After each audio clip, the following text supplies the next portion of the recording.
Probe with ring curate, ठीक है, probe with ring curate, ठीक है। इसका क्या यूज़ है? इस साइड से कहते हैं ना ऑरल क्लीनिंग वगैरह के लिए, कान का क्लीनिंग वगैरह करते हैं हम लोग, ठीक है, कॉटन लगा के। और इस साइड से फॉरेन बॉडी या वैक्स या कुछ भी नोज ईयर नोज से कहीं से निकालना हो तो ये हेल्प करते हैं।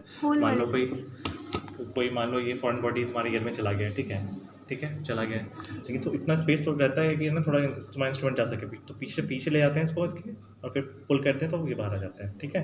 तो ये होता है, नोज़ में भी ऐसे ही करते हैं, जाते हैं पीछे, ठीक है, इसको उसके ऊपर से आप नीचे चले जाओ और फिर इसको अपनी साइड पुल करो तो फॉरेन बॉडी, कोई राउंड बॉडी होता है या कुछ होता है तो निकाल लेते हैं। बाकी जो मान लो किसने कुछ डाल दिया, पेपर ही डाल दिया, तो इन सबसे पेपर वगैरह तो इससे आएगा नहीं, ठीक है, तो इसको पकड़ के हम लोग उससे निकालते हैं इसे, ठीक है, हार्ड पेन से या फिर रिलीज से।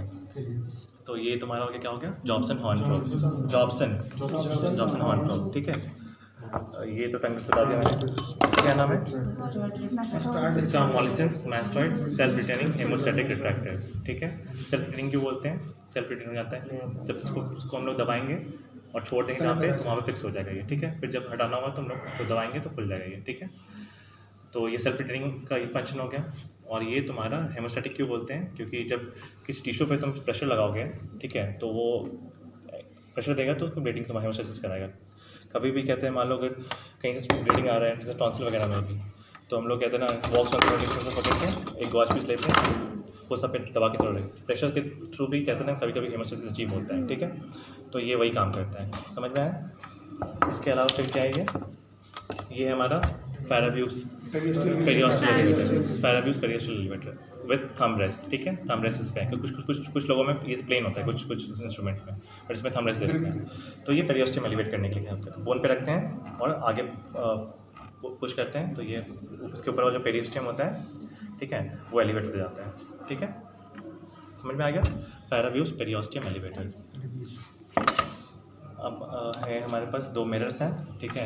एक तुम्हारा Saint Clair Thomson posterior endoscopic mirror है और एक है तुम्हारा इनडायरेक्ट लैरिंगोस्कोपिक मिरर, ठीक है। तो कौन सा एंडोस्कोपिक मिरर है, कौन सा लैरिंगोस्कोपिक मिरर है, बताओ? एक कर्व्ड वाला वो है, कर्व वाला क्या है? पोस्टीरियर एंडोस्कोपिक मिरर कर्व वाला हो गया, ठीक है। और ये जो स्ट्रेट है वो तुम्हारा इनडायरेक्ट लैरिंगोस्कोपिक मिरर है। तो थोड़ी कम लेकर आना पकड़ रहे से, ठीक है।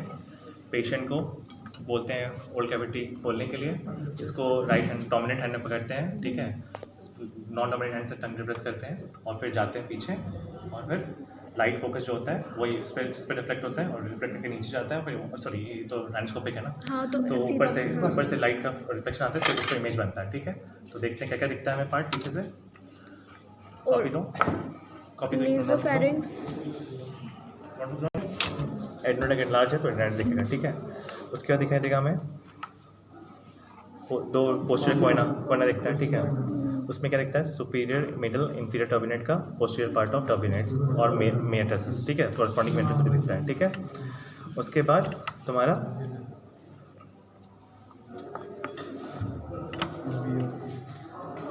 टोरस टिबेरियस, ठीक है। टोरस टिबेरियस क्या होता है बताओ? प्रोमिनेंस जो ऑस्मेंट फैट होता है ना तुम्हारा, स्टेशन ट्यूब का जो ये फैट वाला पार्ट होता है वो तुम्हारा ऑस्मेंट फैट ऑफ फैट का, उसको कहते हैं हम लोग टोरस टिबेरियस, ठीक है। उसके पीछे फोसा फ्रोजन मिलर दिखाई देगा, फोसा फ्रोजन मिलर, ठीक है। स्टेशन ट्यूब ओपनिंग ये रहा, और ये टोरस टिबेरियस, ठीक है। Posterior part of inferior turbinate, mid turbinate, superior turbinate, उसकी कॉरस्पॉन्डिंग मेटासिस, और पोस्टीरियर पार्ट ऑफ सेप्टम, ये जो बीच वाला पार्ट है वो पोस्टीरियर पार्ट ऑफ सेप्टम दिखाई देता है, पोस्टीरियर पार्ट ऑफ सेप्टम, ठीक है। ये एडनॉइड्स हो गया, बुक में दे रखा है तुम लोगों के, इसमें देख लेना, ठीक है। पीछे जो एग्जामिनेशन वाला पार्ट दे रखा ना उसमें ये हो गया। और छोटी कम लेकर आया, ठीक है। छोटी कम कैसे इसको पकड़ते हैं? ये इसका काम होता है एंटी राइनोस्कोपिक एग्जामिनेशन के लिए, इसका काम क्या होता है? पोस्टीरियर राइनोस्कोपिक के लिए इसका काम होता है एंटी राइनोस्कोपिक के लिए, ठीक है। तो इसमें क्या करते हैं हम लोग? पेशेंट को बोलते हैं, अभी इसको जो इसका जो प्रॉन्ग्स हैं इसको पेशेंट की साइड रखते हैं, ठीक है।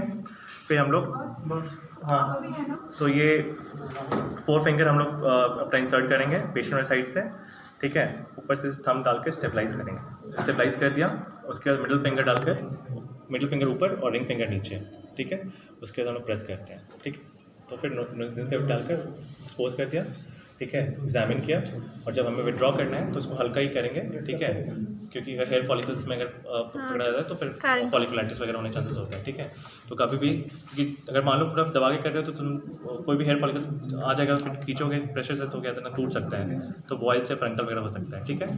तो क्या क्या पार्ट दिखता है इसमें बताओ, जब हम लोग एग्जामिन करेंगे तो एक तो लिटिल एरिया वाला पार्ट दिखता है, एंटीरियर 1/3 पार्ट ऑफ सेप्टम, जहाँ पे लिटिल एरिया भी होता है, ठीक है।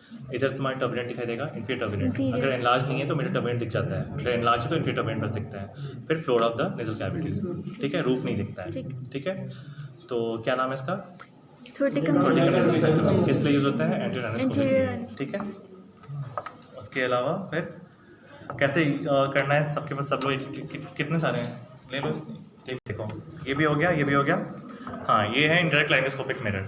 कैसे करते हैं एग्जामिन, हम लोग ग्लव्स पहन लेते हैं, पेशेंट को बोलते हैं कि वो ओरल कैविटी अच्छे से एक्सपोज करने के लिए, ठीक है, उसको बोलते हैं ट्रंक प्रोट्रूड करने के लिए। एक गॉज पीस लेंगे हम लोग ताकि इसका टंग स्लिप ना हो बार बार, क्योंकि सलाइवा से तो बहुत स्टिकी होता है ना, तो गॉज पीस से हम लोग पकड़ेंगे, ठीक है।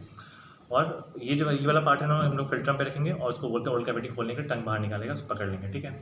फिर कुछ भी एंटी कुछ भी कोई सभी इंस्ट्रूमेंट है वो पेन फॉर्म में पकड़ना है, इसको छोड़ के बस इसको टैगल फॉर्म में पकड़ना है, ठीक है। अभी तो हमारे यहाँ पे वो सब इंस्ट्रूमेंट नहीं है जो मिडिल ईयर में यूज़ होता है, वो सब भी पेन के फॉर्म में पकड़ते हैं, ठीक है। सारे इंस्ट्रूमेंट एंटी में पेन के फॉर्म, इसको पेन के फॉर्म में पकड़ेंगे, ठीक है। लाइट फोकस होगा, इमेज बनेगा, इस पर रिफ्लेक्ट होगा, ठीक है। तो क्या क्या दिखता है,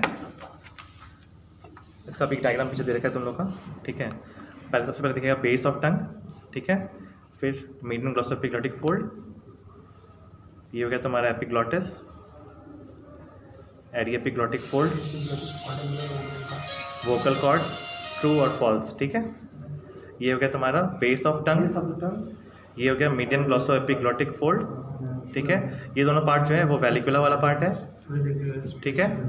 ये एपिग्लॉटिस हो गया हमारा, ये हो गया फॉल्स वोकल कॉर्ड, ये ट्रू वोकल कॉर्ड, ये एरी एपिग्लॉटिक फोल्ड, इस पे हमारा क्यूनिफॉर्म कॉर्निकुलेट कार्टिलेज होता है, एरी एपिग्लॉटिक फोल्ड, इस पे क्यूनिफॉर्म कॉर्निकुलेट कार्टिलेज, और ये जो स्पेस है हमारा यहाँ पे ये पाइरिफॉर्म फोसा है, ठीक है, पाइरिफॉर्म फोसा। तो याद रहेगा, बुक में डायग्राम बना रखा है। ये शायद जो क्लासेस हुई थी तो मैंने तुम्हें वीडियो भी दिखाया होगा शायद इसका, डायरेक्ट लाइनोस्कोपी का, ठीक है। तो ये तुम्हारा इंडायरेक्ट लाइनोस्कोपिक मिरर हो गया, ठीक है।